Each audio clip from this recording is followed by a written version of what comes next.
IAS institute నిర్వహిస్తున్న all India scholarship exam pass అవ్వండి. 2 years ఫీజులో 50% మాత్రమే పే చేయండి. అసలు ములుగు జిల్లాలో ఏం జరుగుతోంది? గత సెప్టెంబర్ నెలలో వచ్చిన సుడిగాలికి మేడారంలోని అటవీ ప్రాంతంలో 1,00,000 చెట్లు నేలకొరిగాయి.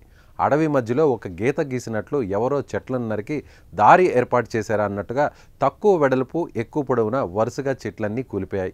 సుడులు తిరుగుతూ వచ్చిన గాలి ప్రభావంతో వరుసగా చెట్లన్నీ పడిపోయాయి. బలమైన పెద్ద పెద్ద చెట్లను కూడా ఆ గాలి పెకిలించుకుపోయింది.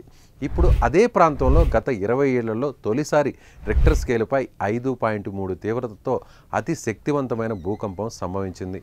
ఈ ఎఫెక్ట్ ఏపీ, తెలంగాణలోని చాలా జిల్లాలపై పడింది.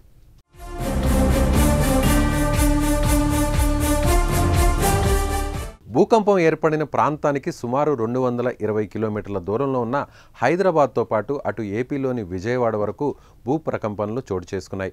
మహారాష్ట్ర, ఛత్తీస్గఢ్లోని కొన్ని ప్రాంతాల్లో కూడా భూమి కంపించింది. అయితే ఈ బలమైన భూకంపం కారణంగా ఎటువంటి ప్రాణ నష్టం లేదా పెద్ద ఆస్తి నష్టం కూడా జరగలేదు. అదేవిధంగా ఇళ్లలో సామాన్లు కదలడం, కింద పడిపోవడంతో భయంతో జనం బయటకు పరుగులు తీశారు. కుర్చీలపై కూర్చున్న పలువురు కింద పడిపోయినట్లు తెలుస్తోంది. వివిధ ప్రాంతాల్లో సంభవించిన భూకంపానికి సంబంధించిన దృశ్యాలు ఇప్పుడు సీసీ కెమెరాలో క్లియర్గా కనిపిస్తున్నాయి. పలు చోట్ల ఇంటి గోడలు కూడా పడిపోయాయి. సిమెంట్ ఇటుకలతో కట్టిన గోడ కూలిపోయింది. ఖమ్మం నగరంలోని రైతు బజార్ ఏరియాలో భూప్రకంపనలతో ఇంటిపై రేకులకు పగుళ్లొచ్చాయి.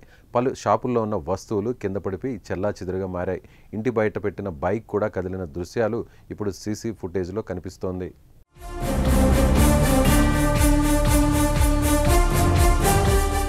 గోదావరి పరివాహక ప్రాంతాల్లో అప్పుడప్పుడు భూమి కంపించే అవకాశం ఉందని నిపుణులు చెబుతున్నారు. గోదావరి పరివాహక ప్రాంతాలైన పెద్దపల్లి, మంచిర్యాల, భూపాలపల్లి, ములుగు, భద్రాద్రి జిల్లాల్లో వెంటనే ఫాల్ట్ లైన్ ఉంటుంది. జీఎస్ఐ ప్రకారం ఈ ప్రాంతాల్లో భూప్రకంపనలు వచ్చే అవకాశం ఉంది.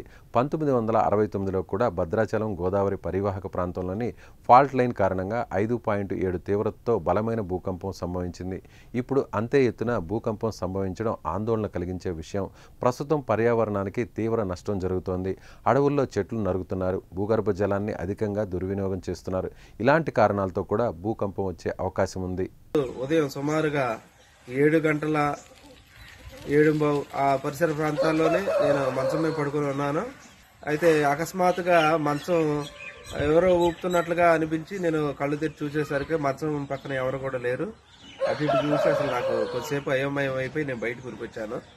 బయటకు వచ్చిన తర్వాత కొద్దిసేపటికి నాకు ముస్లిం బజారు కూడా అక్కడి నుంచి ఫోన్లు వచ్చి ఇట్లా మాకు భూకంపం వచ్చిందని చెప్పారు. అప్పుడు నాకు కన్ఫర్మ్ అయింది ఈ భూకంపం వచ్చి ఉంటుందని. వీటితో పాటు ప్రాజెక్టుల్లో నీటి ఒత్తిడి భూమిపై పడి భూగర్భంలో మార్పులు వచ్చి భూమి కంపిస్తుందని, భూమి తన చుట్టూ తాను తిరుగుతున్నప్పుడు కూడా అంతర్గత పొరల్లో సర్దుబాట్ల వల్ల ప్రకంపనలు సంభవిస్తాయని నిపుణులు అంచనా వేస్తున్నారు. ఏదేమైనా తెలంగాణ రీజన్లో 5.3 భూకంపం తీవ్రత అనేది శక్తివంతమైన భూకంపమే. అది కూడా 3 నెలల కిందట సుడిగాలికి లక్షల చెట్లు కూలిన ములుగు కేంద్రంలోనే ఈ భూకంపం సంభవించడం ఆందోళన కలిగిస్తోంది.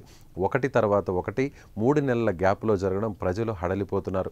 తాజా భూకంపంతో ములుగు జిల్లా ప్రజలతో పాటు తెలుగు రాష్ట్రాల ప్రజల్లో భయం నింపింది.